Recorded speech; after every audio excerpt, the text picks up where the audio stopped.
नमस्कार दोस्तों, एक बार फिर से स्वागत है आपका हमारे चैनल में। पिछले वीडियो में हमने डिस्कस किया था सर्ड के बारे में, ठीक है, स्टार्ट कर दिया था और उसमें काफ़ी कुछ डिस्कशन शुरू हो चुका था और हम डिस्कस कर रहे थे सर्ड के बारे में, ठीक है। इसको हिंदी मीडियम वालों के लिए मैं बता दूं, सर्ड कुछ और नहीं, ये कोई मंगल ग्रह से आया हुआ कोई टॉपिक नहीं है मैथमेटिक्स में, बल्कि इसको आप घातांक और करणी जो बोलते हो ना, इसको करणी बोलते हो, रूट बोल सकते हो इंग्लिश वाले और सिंपल भाषा में समझे, और घातांक या फिर जैसे पावर होता है ना, पावर में कुछ लिखना। तो ये सारी चीज़ें आपकी डिस्कशन हम कर रहे थे। तो पहला वीडियो अगर आपने नहीं देखा जाके देख लीजिए, और दूसरा वीडियो अब हम शुरू कर रहे हैं। तो इसमें कुछ स्टैंडर्ड रिजल्ट होता है, समझिएगा। इसके पहले मैं पढ़ा चुका हूँ। जैसे under root A multiply by under root A लिखते हैं तो उसको मैं क्या लिख सकता हूँ, ए लिख सकता हूँ। ये स्टैंडर्ड रिजल्ट है, उसको याद रखिएगा। फिर एक तरीका है कि अंडर रूट ए का मल्टीप्लाई अगर अंडर रूट बी से किया जाए तो उसको एक साथ में अंडर रूट ए भी लिख सकते हैं। इसका एग्जाम्पल ये है कि रूट 2 मल्टीप्लाई बाय रूट 3 का लिखा हुआ है तो इसको रूट 6 लिखा जा सकता है, ठीक है, कुछ इस तरीके से। इसी तरीके से एक और जो कॉन्सेप्ट है वो कुछ ऐसा है कि अंडर रूट के अंदर में अगर ए स्क्वायर इंटू बी लिखा है तो ए स्क्वायर है तो ए बाहर चला जाएगा, अंडर रूट बी ऐसा ही रह जाएगा। सही है क्या? एक और तरीका होता है, वो ये है कि under root A plus under root B का होल स्क्वायर अगर करोगे तो A plus B plus 2 under root के अंदर ए भी आ जाएगा। यही आपका माइनस के केस में भी लागू होता है कि under root A minus under B का whole square is equal to A plus B minus twice times of A into B, ठीक है। तो इसको भी हम कुछ इस तरीके से लिख सकते हैं। कुछ एस्टिमेट जो होते हैं वो आपको याद रखना चाहिए, क्योंकि अगर कंपटीशन एग्जाम दे रहे हो और उसमें कह देता है कि जो अंडर रूट के अंदर 2-3 वैल्यू लिख देगा, आपको कहेगा कि ये सबसे बड़ी वैल्यू कौन सी है, सबसे छोटी कौन सी है, तो थोड़ा बहुत पता होना चाहिए, समझिएगा। रूट 2 की वैल्यू 1.4142 होती है, ये बात आपको पता होनी चाहिए। रूट 3 की वैल्यू 1.732 होती है, ये वैल्यू आपको पता होनी चाहिए, ठीक है। अंडर रूट जो 5 होता है उसकी वैल्यू आपकी 2.23 होती है, ये बात आपको पता होनी चाहिए। 236 होती है, ठीक है। अगर इतना आप याद रखते हो तो मोर देन सफिशिएंट है। अब अगर जैसे एक क्वेश्चन लेके हम समझते हैं, क्वेश्चन कुछ इस तरीके से कि जैसे अंडर रूट 300 है, इसको सॉल्व करना है। तो पहली बात 300 का फैक्टर निकालो। 300 का फैक्टर निकाल सकते हो 3 इंटू 100 कर सकते हो, 100 को 25 इंटू 4 कर सकते हो, तो 4 को यहाँ लिख दो और 25 को 5 इंटू 5 कर सकते हो। अब इसी को अंडर रूट के अंदर लिखना है। अब 2 का 1, 2 का 1, ठीक है, ये बाजार मूल्य पे इसको हम बेच सकते हैं, तो 2 का 1 बाहर भेज दो, 2 का 1 बाहर भेज दो, तो भैया 2 इंटू अंडर रूट 5 बाहर, 2 इंटू 5 को बाहर भेज दिया, अंडर रूट के अंदर क्या बचा, मात्र 3 बचा। तो ये कुछ और नहीं बल्कि 10 रूट 3 कहलाया, ठीक है। ये सारे तरीका होता है जिससे कि हम सर्ड के बेसिक ऑपरेशंस को कर सकते हैं। अब कुछ जो कि एग्जाम में पूछे जाते हैं, ठीक है, उसको समझते हैं। जैसे कि एक क्वेश्चन आपको मैं बताता हूँ कि एक क्वेश्चन आया 1/√3 -1। अगर इसको किसी और नंबर के साथ, जैसे मान लीजिए कि किसी और कोई और नंबर ले लेता हूँ, √2 -1/√2 + 1, ठीक है।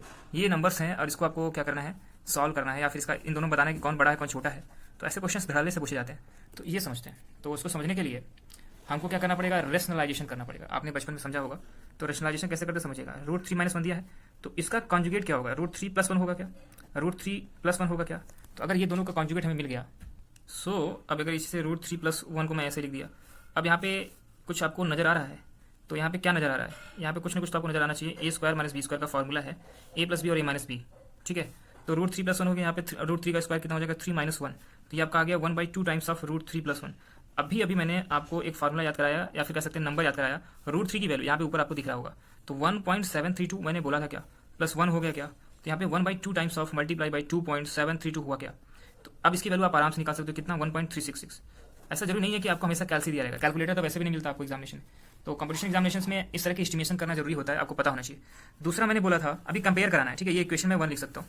कंपेयर कराने के लिए सेकंड इक्वेशन को सॉल्व करेंगे, √2 - 1/√2 + 1, ऊपर नीचे कॉन्जुगेट से मल्टीप्लाई, नीचे वाले के कॉन्जुगेट करते हैं, ठीक है।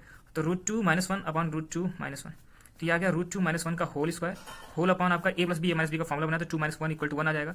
तो √2 का स्क्वायर आ जाएगा 2 + 1 - 2 2 a भी होता है ना, तो a का मतलब √2 हुआ उसका वो, तो 2 √2 आ गया। यहाँ पे 3 - 2 √2 आ गया, समझिएगा। 3 - 2 टाइम्स ऑफ 1.4142, ठीक है, कुछ ऐसा हो जाएगा। तो यहाँ पे आंसर जो आएगा आपका आएगा 0.1716।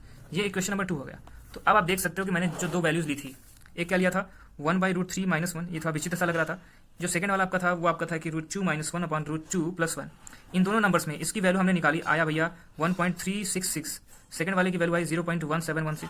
यहाँ से पता चल गया कि फर्स्ट वैल्यू, ये वाली वैल्यू बड़ी है, काफी बड़ी है एज कम्पेयर टू सेकंड वाली वैल्यू, ठीक है। अब यहाँ पे कुछ क्वेश्चंस को समझेंगे, मैं 2 क्वेश्चन लूंगा और यकीन मानिए ऐसा क्वेश्चन पूछा जा चुका है, थोड़ा सा ऐसा घुमा के पूछेगा ना कि आप सोचोगे यार ये ऐसा क्वेश्चन तो हमने कभी पढ़ा नहीं, ठीक है, लेकिन वो कहीं आपके नजदीक से ही निकल जाता है, ठीक है, आसपास से ही क्वेश्चन पूछे जाते हैं। अब देखिएगा अंडर रूट के अंदर में ये इसने बोला 2 + √3/2 - √3, कुछ नहीं नया नहीं किया इसने, केवल अंडर रूट के अंदर अंडर रूट लिख दिया। तो पहली बात आप क्या करिए कि इसका रेशनलाइज कर दीजिए। क्वेश्चन ये था पहले, और रेशनलाइज करेंगे तो 2 + √3 हो जाएगा, और यहाँ पे ये क्या हो जाएगा, 2 यहाँ पे -√3 है क्या, तो +√3 से ऊपर नीचे मल्टीप्लाई कर दिया। तो आप समझने की कोशिश करोगे, यहाँ पे 2 + √3 का होल स्क्वायर अपॉन ये आ जाएगा 4 माइनस 1 कि अब अंडर रूट को होल पावर 1/2 लिख सकते हैं क्या? चलो मान लो लिख दिया। तो ये आ गया a प्लस बी का होल स्क्वायर, तो ये आ जाएगा 2 प्लस रूट 3 का स्क्वायर के 1/2, इसको मैंने कर दिया। और यहाँ पे 4 माइनस 3 आएगा, ये 4 माइनस 3 के होल पावर में यहाँ पे जो चीज़ दिख रही है 1 की पावर 1/2, तो ये आ गया 2 प्लस रूट 3 अपॉन 1। तो आंसर कितना आया 2 प्लस रूट 3। सोचिए इतना भयानक सा क्वेश्चन, आंसर कितना है 2 प्लस रूट 3। तो ऐसे भी क्वेश्चन पूछे जाते हैं। आज का लास्ट क्वेश्चन लेंगे, इसके बाद आपका सर्ट का टॉपिक खत्म हो जाएगा, अब नंबर सिस्टम आ जाएगा, तो उसको अगले वीडियो में कवर करेंगे नंबर सिस्टम को। लेकिन आज का जो टॉपिक है, और ऐसा क्वेश्चन पूछा गया है, अच्छे अच्छे एग्जाम्स में पूछा जाता है कि जैसे आपसे पूछा कि अरेंज द फॉलोइंग, क्या पूछा? Arrange the following. फॉलोइंग को कैसे अरेंज करना है समझिएगा ध्यान से। ये कह रहे हैं कि असेंडिंग ऑर्डर में, किसमें? असेंडिंग ऑर्डर में। तो हिंदी माध्यम विद्यार्थियों के लिए मैं बात बता दूं कि असेंडिंग माध्यम जो होता है, जो असेंडिंग प्रोसेस होता है, वो बल्कि छोटे से बड़े क्रम में जो होता है उसको असेंडिंग ऑर्डर बोलते हैं। और डिसेंडिंग ऑर्डर मतलब घटना, बढ़ते हुए क्रम को, जिसको हिंदी में आरोही क्रम कहते हैं, वो असेंडिंग ऑर्डर होता है। ठीक है, क्वेश्चन पढ़िएगा। √7 minus √5, √5 minus √3, comma √9 minus √7, comma √11 minus √9। अब हर गरीब आदमी ध्यान देगा कि इसको कैसे सॉल्व करना है। ठीक है, समझने की बात यह है कि भैया हमको √11 निकालें। अब मतलब समझिए ध्यान से, √7 निकालो, √5 की वैल्यू पता होनी चाहिए, √3 की वैल्यू पता होनी चाहिए, √11 की वैल्यू पता होनी चाहिए, √9 3 होता ही है, तो इतनी वैल्यू पता होगी तो ही आप कर सकते हो। तो कुछ ऐसा नहीं किया जा सकता क्या कि पहले ये बात तो आपको पता है ना कि √7 की वैल्यू पक्का √5 से बड़ी होगी, √3 की इससे बड़ी होगी √5 की वैल्यू, फिर √1 या जो भी लिखना हो तो इससे सीख सकते हैं, √9 इधर आ जाएगा, इसके बाद √11 आ जाएगा। इतना तो आप समझ सकते हो। अगर ये कॉन्सेप्ट समझ में आ गया ना तो ये वाला क्वेश्चन सॉल्व हो जाएगा। अब देखिए यही क्वेश्चन समझाएंगे जिससे आपको सारी चीजें क्लियर होंगी। तो आपके पास एक क्वेश्चन दिया गया था √7 माइनस √5, √5 माइनस √3, √9 माइनस √7, √11 माइनस √9। ये क्वेश्चन आपके सामने है। मैंने कहा कि इसको असेंडिंग ऑर्डर, हिंदी में आरोही माध्यम, मतलब बढ़ते हुए क्रम में इसको आपको बताना है। ठीक है, तो मैंने एक बात और बताई कि भैया देखो, अगर 11 बड़ा है 9 से, 9 बड़ा है 7 से, 7 बड़ा है 5 से, 5 बड़ा है 3 से, तो इसके अंडर रूट के वैल्यू भी एक दूसरे से इसी क्रम में व्यवस्थित हो जाएंगे। अगर ये बात आपको समझ में आती है तो आधा कष्ट तो आपका यहीं पे दूर हो जाएगा। अगला जो कुछ समझना है वो समझिएगा ध्यान से। अब जैसे मैं अगर √11 प्लस √9 की बात करूं तो क्या ये बड़ा होगा क्या √9 प्लस √7 से? समझिएगा, प्लस वाला। ठीक है, प्लस वाली वैल्यू की बात कर रहा हूं, माइनस वाली वैल्यू में लोचा हो जाएगा, उसको बात नहीं करेंगे, लेकिन प्लस वाली वैल्यू में तो ये बात कर ही सकते हैं। तो क्योंकि इसको सोचिए ना, जैसे 11 प्लस 9 करते हो तो क्या वो हमेशा 9 प्लस 7 से बड़ा होता है क्या? तो 9 तो वैसे भी कट गया, तो 11 जो है 7 से बड़ा ही होगा। बस इसी कॉन्सेप्ट को देख करके अब देखिए ये क्वेश्चन हम कैसे चुटकियों में सॉल्व कर सकते हैं। अब समझिएगा, √7 माइनस √5 लिखा है, देखने में अच्छा नहीं लग रहा है, तो इसको ऊपर नीचे इसके कॉन्जुगेट से ऊपर नीचे मल्टीप्लाई करते हैं, प्लस √5 अपॉन √7 प्लस √5, ऊपर नीचे से मल्टीप्लाई किया तो ये जो है a minus b into a plus B आ गया। इसको ब्रैकेट लगाना जरूरी है यहाँ पे। तो इस फार्मूले के तहत हम लिख सकते हैं √7 का स्क्वायर, √7 का स्क्वायर माइनस √5 का स्क्वायर, तो ये हो गया 7 माइनस 5 बटा √7 प्लस √5। इसको हम लिख सकते हैं 2 अपॉन √7 प्लस √5। अरे हाँ ना, इसको मैंने पहला दे दिया, ये पहला चीज़ था। दूसरा आपका क्या था? दूसरा जो वैल्यू था वो था आपका √5 माइनस √3। तो इसको तो अब हम डायरेक्ट लिख दें तो आपको तो कोई तकलीफ नहीं होनी चाहिए। 2 अपॉन √5 प्लस √3, ये आपका सेकंड हो गया। ठीक है क्या? इसी तरीके से कुछ अदर वैल्यूज को निकालते हैं जो कि इंपॉर्टेंट है। तीसरी वैल्यू जो निकलनी चाहिए वो ये है कि √9 माइनस √7 जो है उसको मैं 2 अपॉन √9 प्लस √7 लिख सकता हूँ क्या?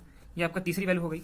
फोर्थ वैल्यू जो है वो आपका √11 माइनस √9, जिसको मैं 2 अपॉन √11 प्लस √9 लिख सकता हूँ। ये 4 वैल्यूज मैंने यहाँ पे आपको दिखाई, सारी वैल्यूज उम्मीद करता हूँ दिख रहा होगा आपको। अब समझिएगा ध्यान से, मैंने बात की कि देखो √11 प्लस √9 बड़ा है इससे। अब यहाँ पे देखो एक चीज़ जो मुझे पहले से समझ में आ रही है वो ये है कि √11 प्लस √9 की वैल्यू पक्का बड़ी होगी किससे? √9 प्लस √7 से। ठीक है, इसी तरीके से √7 प्लस √5 से बड़ी होगी ये वाली वैल्यू। सबसे छोटी वैल्यू जो होगी √5 प्लस √3 होगी। ये बात तो आपको क्लियर हो रही होगी। ठीक है, अगर ये क्लियर है तो इसका 1 अपॉन कर दिया जाए, तो 1 अपॉन √11 प्लस √9। जैसे ये बताइए, एक बात बताओ और अच्छे समझाता हूँ कि अगर 3 जो है वो 2 से बड़ा है तो 1/3 और 1/2 में क्या संबंध होगा? 1/2 बड़ा होगा ना भैया। ठीक है, आपके पास कर्ज ज़्यादा है तो भैया कर्ज ज़्यादा है तो मतलब आप घाटे में नहीं चल रहे हो। ठीक है, जैसे 1 अपॉन को अगर कर्ज मान लो कि आपके पास कर्जा ज़्यादा है तो भैया कर्जा ज़्यादा है तो आप छोटे आदमी हो, कर्जा कम है तो आप बड़े आदमी हो। ठीक है, समझिएगा। तो 1 अपॉन √11 प्लस 9 जो होगा वो छोटा हो जाएगा। यहाँ पे साइन चेंज होता है, रेसिप्रोकल करने पर, पलट देने पर, गुणा को भाग कर देने पर जो आपका ये इनइक्वालिटी का साइन होता है वो चेंज हो जाता है। ठीक है, बेसिक मैथमेटिक्स में इतनी ही बात बोल सकता हूँ। यहाँ पे 1 अपॉन √9 प्लस √7, ये बात समझ आई। ये बहुत ही बेहतरीन क्वेश्चन है। इसी तरीके के तमाम क्वेश्चन आपसे पूछे जाते हैं। 1 अपॉन √7 प्लस √5, ठीक है, लेस देन 1 अपॉन √5 प्लस √3। कहने का मतलब कि अपॉन में जितना छोटा ये वाले का नंबर का वैल्यू आएगा उतना बड़ा नंबर बन जाएगा। तो आपके क्वेश्चन में क्या लिखा है? अब अगर आप मैं यहाँ पे ये देखिए, यहाँ पे ऊपर दिखाता हूँ आपको। पहले वाले में 2 अपॉन √7 आ गया, दूसरा वाला 2 अपॉन √5। सबसे छोटा वैल्यू नीचे वाले का तो यही इसी का था, तो सबसे बड़ी वैल्यू जो हो जाएगी, सबसे बड़ी वैल्यू दूसरे की हो जाएगी। फिर उससे छोटा कौन सा हुआ? समझिएगा ध्यान से, अंडर रूट 5 3 के बाद थोड़ी सी बड़ी वैल्यू है अंडर रूट 7 अंडर रूट 5, तो पहला वाला उसके बाद आ जाएगा, पहला वाला उससे थोड़ा छोटा होगा। फिर उसके बाद अब यहाँ पे ध्यान से देखो, अब टक्कर इसमें है अंडर रूट 9 अंडर रूट 7 और अंडर रूट 11 और रूट 9 में, तो भैया ये वाला छोटा है और ये वाला थोड़ा बहुत बड़ा है, ठीक है। तो आप समझिए कि किसकी वैल्यू, अगर अपान न होता तो इसकी वैल्यू बड़ी होती, चौथे की वैल्यू तीसरे से बड़ी होती, फोर्थ की वैल्यू थर्ड से बड़ी होती, लेकिन अपान में आ गया है तो मतलब ये वाली वैल्यू बड़ी होगी इससे, तो मतलब फिर 3 हो जाएगा, फिर आपका 4 बचा है तो फोर्थ लिख दीजिए। फिलहाल ये आपका डिसेंडिंग ऑर्डर में लिखा है, असेंडिंग ऑर्डर लिखना है तो फोर्थ, फिर उसके बाद आपका थर्ड, फिर उसके बाद आपका फर्स्ट, फिर उसके बाद आपका सेकंड। सही है, ये हो गया तरीका समझने का। तो उम्मीद करता हूँ कि ये वाला कंप्लीट आपको समझ में आया होगा। इसी तरह के वीडियोस को देखने के लिए और कोई टॉपिक है जो आपको नहीं समझ आ रहा है तो उस पर डिस्कस करवाने के लिए आप कमेंट सेक्शन में बता सकते हो। धन्यवाद।